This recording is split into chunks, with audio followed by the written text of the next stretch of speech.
Once upon a time, there was a little engine called Edward. He lived in a shed with 5 other engines. They were all bigger than Edward and boasted about it. "The driver won't choose you again," they said. "He wants big, strong engines like us."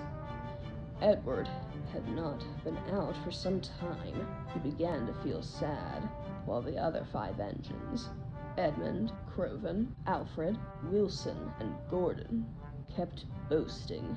There was a small child there by the name of Wilbert. His family was there on vacation.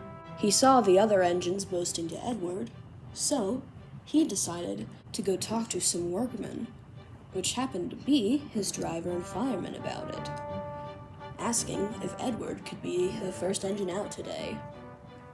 They thought and agreed to this. So, just then, the driver and fireman came along to start work.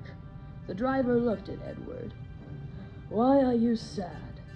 said his driver, Charlie. "Would you like to come out today?" Really? Yes, please," said Edward. So, the fireman lit the fire and made a nice lot of steam. Then, the driver pulled the lever, and Edward puffed away. He whistled, "Look at me now! Oh, look at me! Look at me!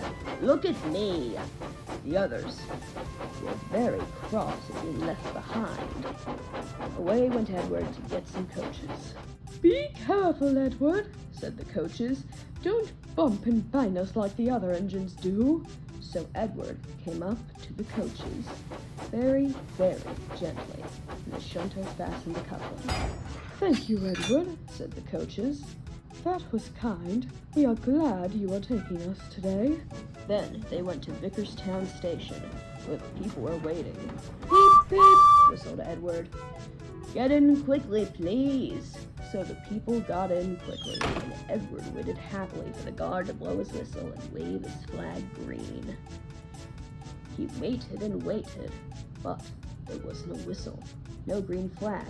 Beep, beep, beep, beep. Where is that guard? Edward was getting very, very anxious. The driver and fireman asked the station master, "Have you seen the guard?" "No," he said. They asked the porter, "Have you seen the guard?" "Yes, last night," said the porter. Edward began to get cross. "Are we ever going to start?" he said. Just then a little boy shouted, "Here he comes! Here he comes!" And there was the guard, who was running down the hill with flags in one hand and a sandwich in the other. He ran to the platform, blew his whistle, and jumped into his van. Edward puffed off.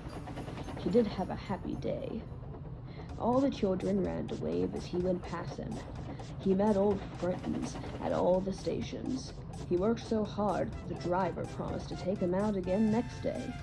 "I'm going out again tomorrow," he told the engines when he got back at the sheds that night. "What do you think of that?" But he didn't hear their grumbling or what they thought, for he was so tired and happy that he fell asleep almost at once.